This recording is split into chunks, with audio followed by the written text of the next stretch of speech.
শুনে এবং হকের পক্ষে যেভাবে বৈষম্য বিরোধী ছাত্র আন্দোলনের ছাত্র ভাইরা ছিল, আগে থাকলে আগেই শেষ হয়ে যেত। আমি কথা শুরু করি নাই, আমাকে একটু বলতে, শুরু তো করতে হবে। গত বছর মাহফিল করতে দেয় না, এই বছর তো করতে দিচ্ছে, আলহামদুলিল্লাহ। এটা শান্তি না, এটা স্বাধীনতা। একটু একটু বলতেছে, আমি জানি, আমি সবই বুঝি, এলাকার অবস্থা আমি সবই বুঝি। আমি যে বুঝি না এরকম না, আমি তো দেশে খালি করি না, আমি দেশের বাইরেও ঘুরি। আমার রমজানের পরে আমেরিকা প্রোগ্রাম রাখা, আর অনেকে আজকে জানছে, এই জন্য বলছি। সবই আমি বুঝি, সবই বুঝে শুনে আমি কথা বলবো। আমি কোরআন তাফসীরে ঢুকে বলবো, তবে ভূমিকা একটু কথা আমাকে বলতেই হবে, আমাকে বলতে দিতেও হবে। সকলেই বলি আলহামদুলিল্লাহ।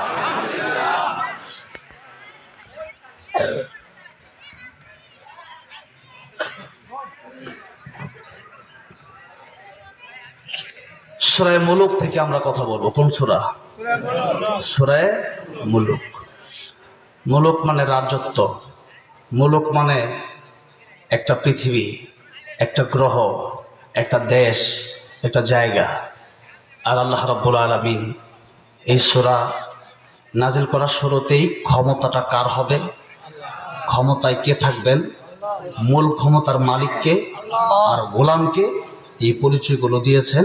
এই বিষয় সম্পর্কে আগে কথা বলবো, তার আগে প্রথমে বলে দিচ্ছি সূরা মুলুকের ফজিলত। সূরা মুলুক যারা তেলাওয়াত করবে প্রতিদিন এশার নামাজের পর, এই সূরা মুলুক তাদের কবরে যাওয়ার পরে এই সূরা মুলুক তাদের সাহায্যকারী হয়ে যাবে। কিয়ামতের কঠিন ময়দানে এই সূরা মুলুকটা আল্লাহর নবী বলেছেন জেরাকারী হবে। বান্দার নাম থাকবে জাহান্নামের লিস্টে।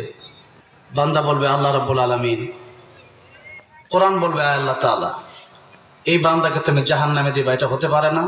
বান্দা গুনাহগার হতে পারে, বান্দা জীবনে অনেক গুনাহ করতে পারে, কিন্তু প্রতি রাতে সে আমাকে তেলাওয়াত করেছে। যেই বান্দা আমাকে ভুলে নাই, আজকে তাকে জান্নাতে দেওয়ার আগ পর্যন্ত আমি তার সাথেই থাকবো। তুমি তারে জাহান্নামে দিলে আমি কোরআনও জাহান্নামে যাব, আর তারে জান্নাতে না দিলে আমি কোরআনকে তুমি অস্বীকার করো। আল্লাহ বলবেন কোরআন সূরা মুলুক তোরে যেহেতু প্রতি রাতে তেলাওয়াত করছে, আজকে তোর সুপারিশ মঞ্জুর করে আমি আল্লাহ রাব্বুল আলামিন তাকে জান্নাতের মেহমান বানায় দিলাম।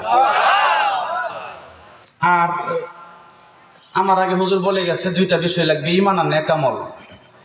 ঈমান মানে হচ্ছে আমানতু বিল্লাহি ওয়া মালাইকাতিহি ওয়া কুতুবিহি ওয়া রুসুলিহি ওয়াল ইয়াউমিল আখির ওয়াল কদরি খাইরিহি ওয়া শাররিহি মিনাল্লাহি তাআলা ওয়াল বাসি বাদাল মাউত।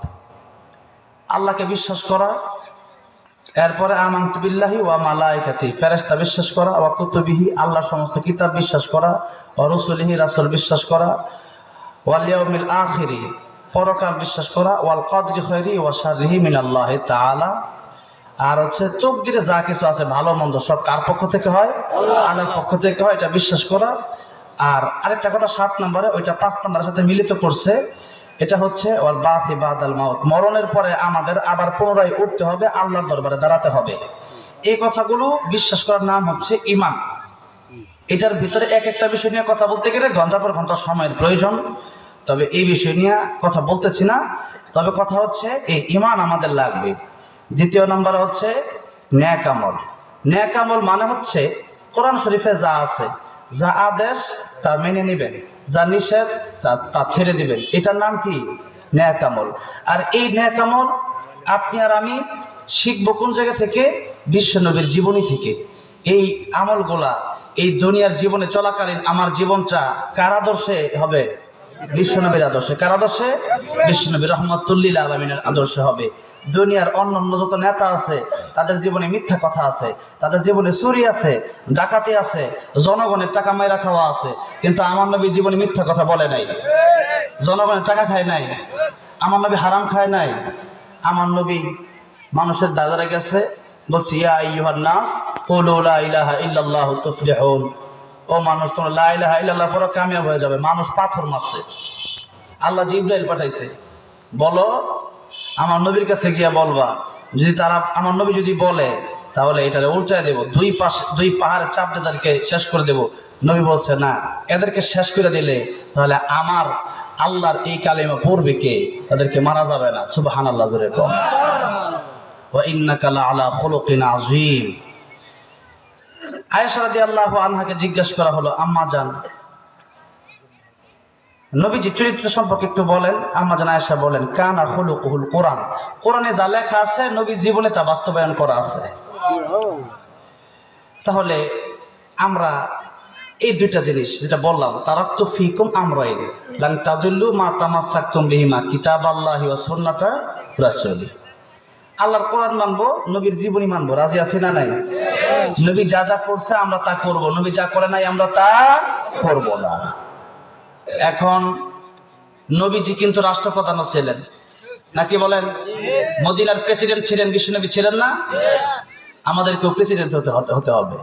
আমি ওই সাধারণ এমপি মন্ত্রী হওয়ার ক্ষমতা দেখি না। আমি ক্ষমতা দেখি, আমি চিন্তা করি আমি প্রধানমন্ত্রী হবো দেশের। কি চিন্তা করি? দেশের প্রধানমন্ত্রী হওয়ার চিন্তা করি। আমি ওই সুটকা ফাটকা চিন্তা করি না। তো যাই হোক, চিন্তা আমার সব বড় বড়, এজন্য কথাও হবে একটু বড় বড়। তবে আশা করি একটু কষ্ট হলেও মেনে নিবেন। রাজি আছেন না? ইনশাআল্লাহ আল্লাহ কবুল করেন। আমার ভাইরা, আমার মুরব্বী বাবাজিরা, সূরা মুলুক আলোচনা করব। তার আগে বলতেছিলাম, ঈমান আর নেক আমল নিয়া এই দুনিয়া থেকে যদি আমরা পরকালে জান্নাতে যেতে পারি, এই দুনিয়ায় সবচেয়ে কম ঈমান যার থাকবে, বুখারী শরীফের হাদিসে এসেছে, সেই ব্যক্তিকে আল্লাহ রাব্বুল আলামিন জাহান্নাম থেকে সবার শেষে বের করবে। অর্থাৎ কোন কাফের, কোন মুনাফিক জান্নাতে কোনোদিন যাবে না। কথা বুঝে আসছে? তার মানে এই পৃথিবীতে আমরা যারা আছে, এখানে বসে আছি, কৃষি হতে পারি, রিস্কাওয়ালা হতে পারি, ঠেলাওয়ালা হতে পারি, ভ্যান চালক হতে পারি, কিন্তু ডোনাল্ড ট্রাম্পের চেয়ে আমার দাম আপনার দাম বেশি। কারণ ডোনাল্ড ট্রাম্প একটা কাফের বাচ্চা। কুত্তার বাচ্চার দাম আছে, ডোনাল্ড ট্রাম্পের দাম নাই। কুত্তার বাচ্চার দাম আছে, নরেন্দ্র মোদীর দাম নাই। একটা কুকুরের বাচ্চার দাম থাকতে পারে, একটা হিন্দুর বাচ্চার দাম নেই। কেন দাম নাই? তার ঈমান নাই। যার ঈমান নাই সে আমার আল্লাহরে চিনে না। যে আল্লাহ আমার আপনারা সৃষ্টি করলো, ওই আল্লাহ যদি কেউ না চিনে, একটা কুকুর মালিক চেনে, কিন্তু কোনো ব্যক্তি, কোনো মানুষ, কোনো হিন্দু, কোনো বৌদ্ধ, কোনো খ্রিস্টান, ডোনাল্ড ট্রাম্প পৃথিবীর প্রেসিডেন্ট হতে পারে, আমেরিকার প্রেসিডেন্ট হতে পারে, কিন্তু যদি আল্লাহরে না মানে, ওই কুত্তার চেয়ে খারাপ, শুকুরের চেয়ে খারাপ। আল্লাহরে যারা মানবে না, যারা চললে কি ঠিক হবে? ঠিক? কার কথা? কার কথা? আল্লাহ রাব্বুল আলামিন বলেছেন, লাহুম কুলুবুন লা ইয়াফকাহুনা বিহা ওয়া লাহুম আ'য়ুনুন লা ইউবসিরুনা বিহা ওয়া লাহুম আযানুন লা ইয়াসমাউনা বিহা উলাইকা কাল আন'আমি বাল হুম আযাল্লু উলাইকা হুমুল গাফিলুন। কলবাসী জীবনে তার ভিতরে কোরআন নাই। কলবাসী জীবনে প্রেসিডেন্ট হবে কেমনে, এমপি হবে কেমনে, মন্ত্রী হবে কেমনে, চেয়ারম্যান হবে কেমনে, মেম্বার হবে কেমনে, টাকা পয়সা কামাবে কেমনে, বাড়ি করবে কেমনে, গাড়ি করবে কেমনে, জায়গা কিনবে কেমনে, তার ভিতরে সব চিন্তা আছে। কিন্তু আল্লাহ রাব্বুল আলামিনকে নিয়ে একটা বার চিন্তা করলো না। অথচ যে আল্লাহ রাব্বুল আলামিন তার জীবনটাই দিল, এই জীবনে যদি আপনাকে আল্লাহ জীবনই না দিতেন, এই যদি ডাব্বাটা দিতেন, তার মানে আমার দেহ যদি দুনিয়াতে আসতো, এই দেহের সাথে যদি রূহ না থাকতো, বলেন তো এই দেহটা আমার আব্বা আম্মা কি ঘরের ভিতরে রাখতো? রাখতো না। এখন আপনাদেরকে আরেকটা প্রশ্ন আমি করি, আমার রূহ যদি না থাকতো, এই এলাকায় আমি প্রধান বক্তা হিসাবে আসতে পারতাম? যদি কোনো এমপির রূহ না থাকে, পরের দিন এমপি থাকে। কোনো প্রধানমন্ত্রীর রূহ না থাকলে পরের দিন কি প্রধানমন্ত্রী থাকে না। এই জন্য রূহ যদি না থাকে, মানুষের কোনো দাম নাই। আল্লাহ রাব্বুল আলামিন রূহ দিয়া দিলেন। রূহ দেওয়ার কারণে এখন এই মানুষ পৃথিবীতে আসে, ওয়া করে কান্দে। এরপরে হাত আছে, সর দেওয়ার ক্ষমতা কিন্তু নাই। হাত আছে, ছোট বাচ্চা মানুষ আপনি, হাত আছে, আপনি নিজের হাত দিয়া খাইতে পারেন না, আপনি নিজের হাত দিয়া ধরতে পারেন না, হাত এভাবেই আছে। হাত আছে, কোন কাজ আপনি করতে পারেন না। জবান আছে, কথা বলতে পারেন না। পা আছে, চলতে পারেন না। আস্তে আস্তে আপনি বড় হলেন, 2 বছর, 3 বছর, 4 বছর, 10 বছর, 12 বছর হয়ে গেল। এখন আপনার দেহটা বড় ভালো, এখন আপনি লড়তে পারেন, চড়তে পারেন, কথা বলতে পারেন। হাঁটতে পারেন, কাজ করতে পারেন, এই সব কিছুর যোগ্যতা ক্ষমতা আমার আপনার দিল কে? এখন যে আল্লাহ আমার বলার ক্ষমতা দিল, যে আল্লাহ আমার চলার ক্ষমতা দিল, যে আল্লাহ রাব্বুল আলামিন আমার কাজের ক্ষমতা দিল, ওই আল্লাহরে বাদ দিয়া যদি আমি নেতার নাম জপতে জপতে শহীদ হয়ে যাই, আল্লাহর নাম যদি না জপি, আল্লাহ কয় কাইফা তাকফুরুনা বিল্লাহ, বান্দা তুই আল্লাহর সাথে কেমনে নাফরমানি করস, ঠিক না বেঠে? এইজন্য পৃথিবীতে যতদিন বাঁচবো আল্লাহর গোলামি করে বাঁচবো, কোন নেতা খাতার গোলামি করে বাঁচবো না। রাজি আছেন কারা কারা? তো হাত আমার উপরে দেখাও।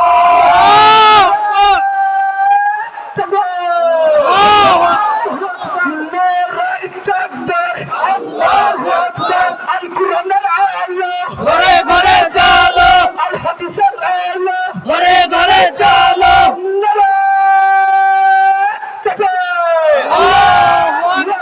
আমার ভাইরা, আমার মুরব্বী বাজিরাম, হ্যাঁ নেতা আপনার হবে, সেই নেতা হবে যে নেতা কোরআন মানবে, সে আমার নেতা হবে।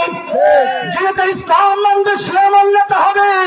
যে নেতা কোরআন মানে না, সুন্নাহ মানে না, বরং কোরআন হাদিসের মাহফিল গুলা বন্ধ করে দিতে চায়। আমার রফিক মাদানী ভাই গত বছর এখানে আসার কথা ছিল, আসতে পারে নাই। ভোট বাজারে জেলে যাওয়ার আগে একই সাথে একই মঞ্চে আলোচনা করেছিলাম। আমার রফিক মাদানী ভাই বলেছিলেন, সেই স্টেজে আমিও ছিলাম, বলেছিলেন সেই প্রধানমন্ত্রী মানি না যে প্রধানমন্ত্রী কোরআন মানে না। কি কোনো খারাপ কথা নাকি? আমি তো প্রধানমন্ত্রী মানি, ডক্টর ইউনূস সাহেব যদি কোরআন মানে তাই আমি মানি। ডক্টর ইউনূস সাহেব যদি আজকে থেকে একটা কোরআন বিরুদ্ধে কথা বলে, তারা বাংলার মানুষ হয়ে গেল, ঠিক না বেঠে?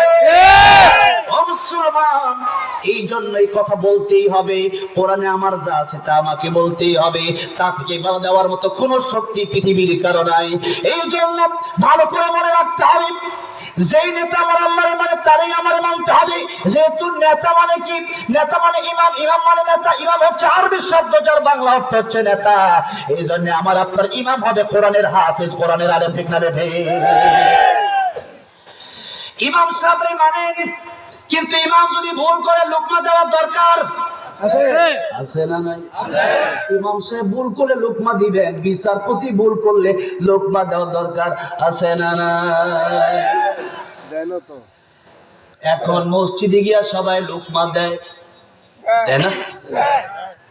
ইমাম সাহেব হুজুর মাগরিবের নামাজ 3 রাকাত, দ্বিতীয় রাকাতে মনে করেন উঠে পড়তেছে। এখানে আমাদের দেশে এমন জজ, এমন উকিল, এমন বিচারপতি আছে না নাই? যে বিচারপতি নামাজি আছে না? খবর নাই? আছে তো। এখন এমন জজও আছে যা ইসলাম পরিপূর্ণ মানে, একটু বাদ দিয়া মোটামুটি সবই মানে। এখন উনি কোরআন শরীফ পড়তে পারে, উনি নামাজ পড়েন, এবং নামাজ কিভাবে পড়তে হয় তার সম্পূর্ণ নিয়ম কারণ জানা আছে, নামাজের নিয়ম জানা আছে। যার কারণে ইমাম সাহেব যখন দ্বিতীয় রাকাত থেকে উঠে যেতে চায়, তখন ওই বিচারপতি যিনি আদালতে বসে বিচার করে, উনি তখন লোকমা দিয়ে আল্লাহু আকবার বলে বসেন। এখন দাঁড়ানোর সময় এখন আত্মীয়তা করতে হবে, বলে না? আমরা সবাই বলি। এখন আল্লাহর কোরআনের নিয়ম হলো আস-সারিকু ওয়াস-সারিকাতু ফাকতাউ আইদিয়াহুমা, চোর চুরি করলে তার হাত কেটে দাও। কোরআনে আছে না নাই? চোর চুরি করলে কোরআনের আইন হলো হাত কেটে দাও। এখন যখন চোরের বিরুদ্ধে নালিশ গেল, জজ সাহেব বিচার করে দিল, জজ সাহেব লিখে দিল যে এই চোরের বিচার হলো জেল। এখন এই জেল তো কোরআনের আইনে নাই। কোরআনের আইনে কোনটা আছে? হাত কেটে দাও। কোরআনের এইটা তো ডাইরেক্ট কোরআনের আয়াত, আস-সারিকু ওয়াস-সারিকাতু ফাকতাউ আইদিয়াহুমা, ডাইরেক্ট কোরআন আয়াত বলতেছে। এটা কোরআন আয়াতের তরজমা, এটা কোনো তাফসীর না।